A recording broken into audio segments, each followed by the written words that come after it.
Good morning. Welcome to my first day of a day in the life of a Detroit investor. I have my special guest here. Her name is Stella. She's my standard poodle. I'm in her bed, waking her up. I'm excited about my day. I'm going to tell a story about two houses. I'm going to call one of them the grow room house and the other one the lead poisoning house, and tell you how they affect each other. So it all starts with kind of a bad story, but then at the end, the lead poisoning house is actually kind of a good story. So we got an email saying, hey, there's this house for sale. And I think it was only like $15,000. And it should have been more like a $25,000 house. We knew the neighborhood. It was a pretty brick house, 3 bedrooms. And it was for sale by a wholesaler. And if you don't know what a wholesaler is, what they do is they will send letters to homeowners and say, hey, I can buy your house with cash. We can close fast. It's a great deal. It saves them from having to list their house for whatever reason. They don't like real estate agents. They don't want to put their house publicly listed. A lot of people in Detroit don't want you knowing their business, so they don't want to have a for sale sign in their yard.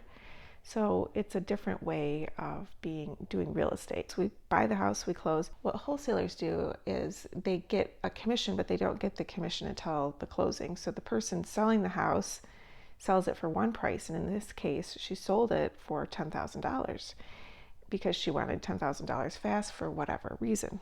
We were soon to find out. And the agent then got $5,000. I'm like, wow.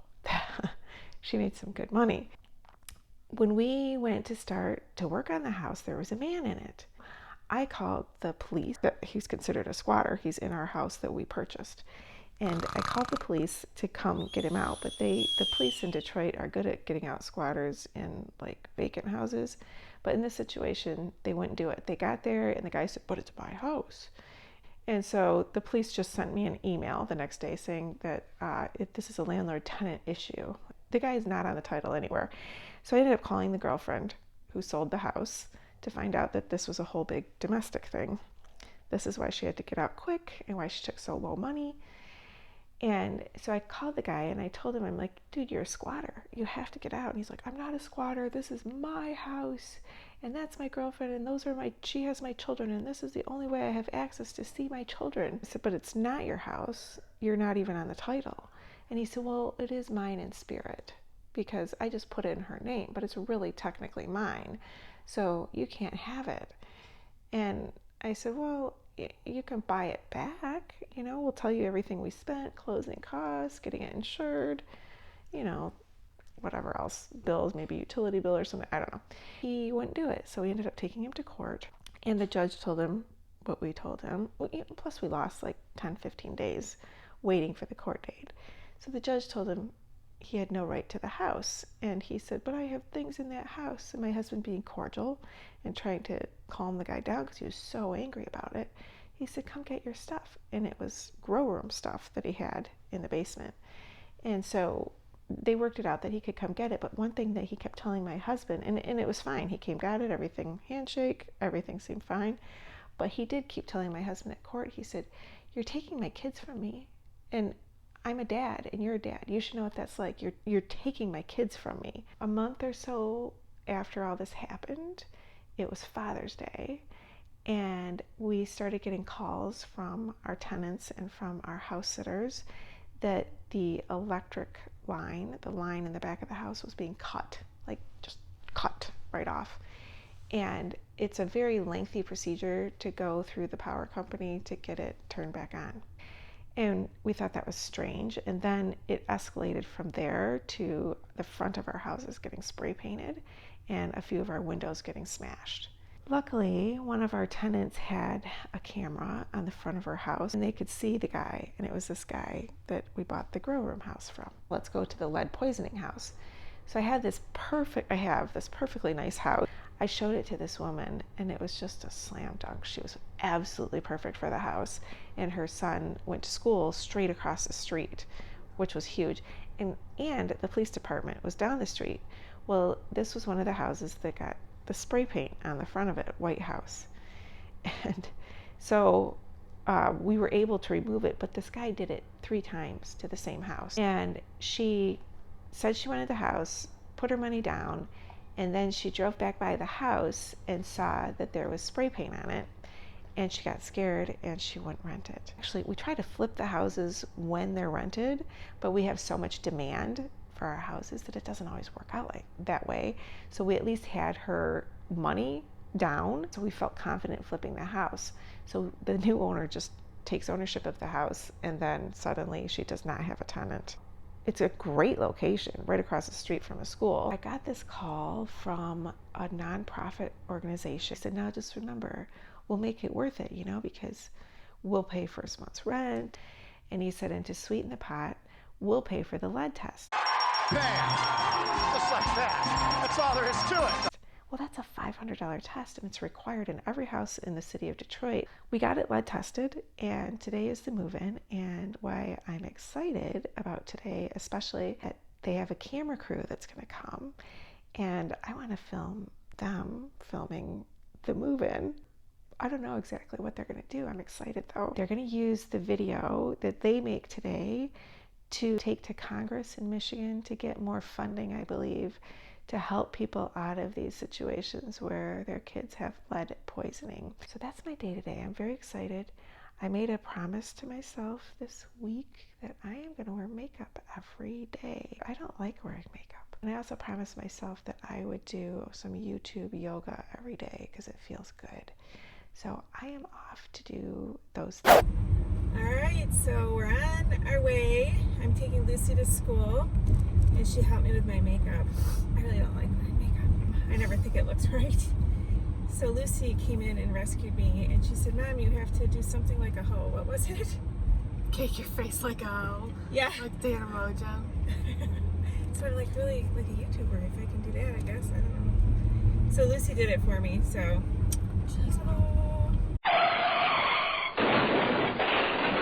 What, did I almost hit that person? Yeah, you almost did. I think I did. Alright. I left out a crucial part of the story this morning. So, Lucy, you remember the guy that started spray painting our houses? Yeah. And do you remember what Dad had to do? No. To make it stop? No, what did he do? He had to go to these 3 different precincts and file police reports, but not just that. He filed a PPO against the guy. I think he had to go to court. And because when they met at court for the eviction of a house he didn't even own, the guy threatened Dad and his family, and he said, I know where you live. Did you know that? Oh, now are you scared? That's terrifying. I know, but it's over now. Like the other time he fired that guy and he was like, I know where you live, Pat. Remember that? And he made us lock the doors like every single day we got home. I don't even remember that. Because if somebody's fired, I grew up in the country. I'm just like, I don't live in fear. So he filed those PPOs, and then it stopped. And I don't know if it's because the girlfriend said that he was on parole. So with that, he could have gone back to jail. So there's a threat if he did go back to jail, then how mad is he going to be? And then what's he going to do when he gets out? People are crazy. But like I said, I just don't live my life in fear. I carry on and move on, and I don't know, live my life in faith. So right now, we're going to pick up Ani. What can you tell our viewers about Ani? She's my friend. Ani's a fun friend. She's very clumsy. And Lucy laughs when she falls. Lucy's really a kind and supportive friend every time Ani falls. Ani. Good morning, Ani. This side.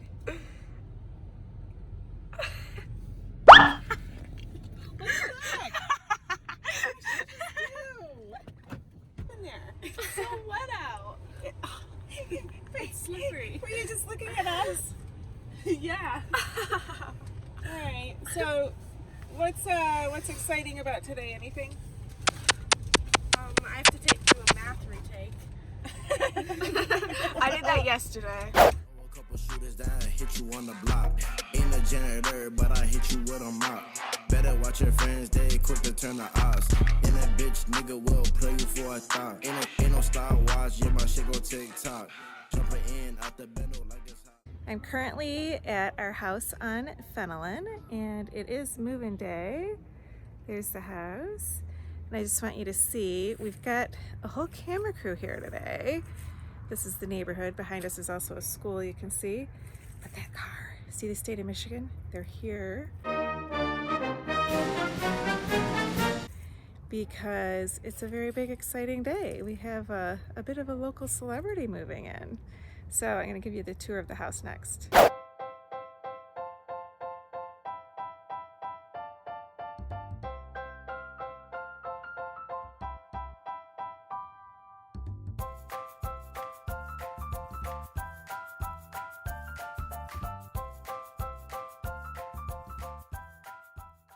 All right, so I'm here with our tenant, Bruce, and he's a celebrity, and right now they've got camera crews setting up in the other room because they're gonna interview him.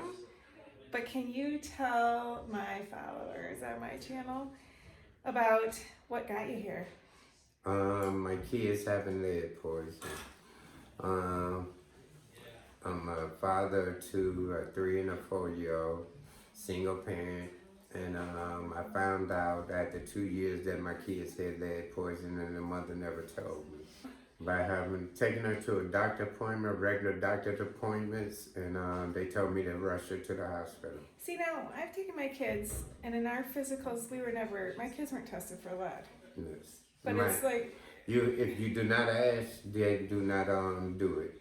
And so you anyone that has children need to ask your doctors to do lead testing. Yeah, and people can get lead, kids especially can get lead poisoning from these old windows when they move the windows up and down. Yeah. So once you did get your kids tested and found out that they did have lead, you went through a process too. Yes, Tommy was in the hospital for 8 days, getting shots in the thighs, fluids flushing her to make her pass the paint chips.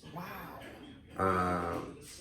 Every 4 hours, she getting shots in her thighs. I was crying with her. That is just awful.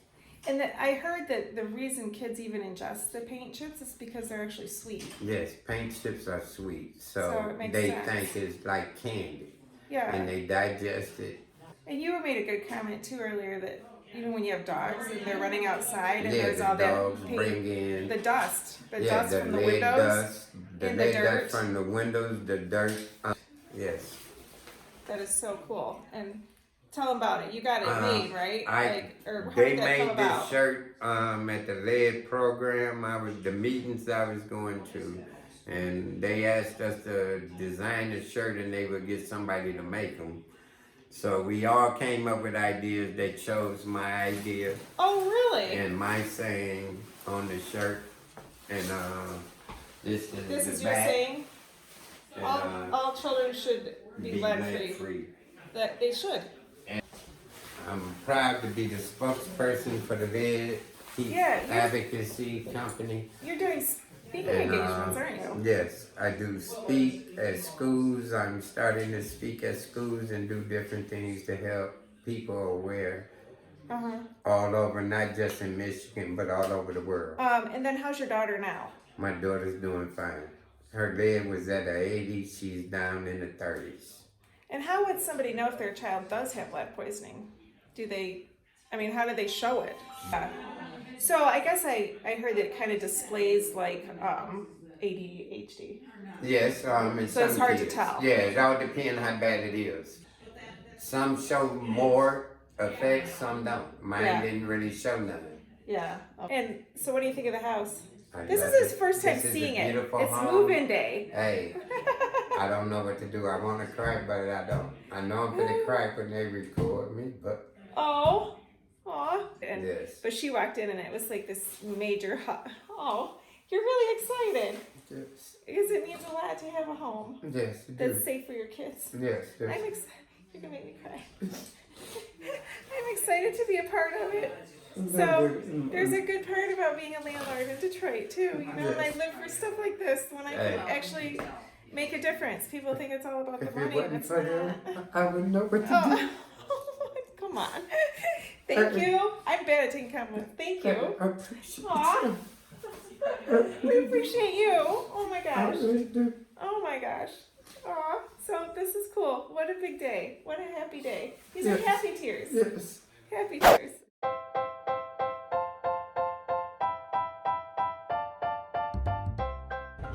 So that was super cool. I got to see him do the video of Bruce.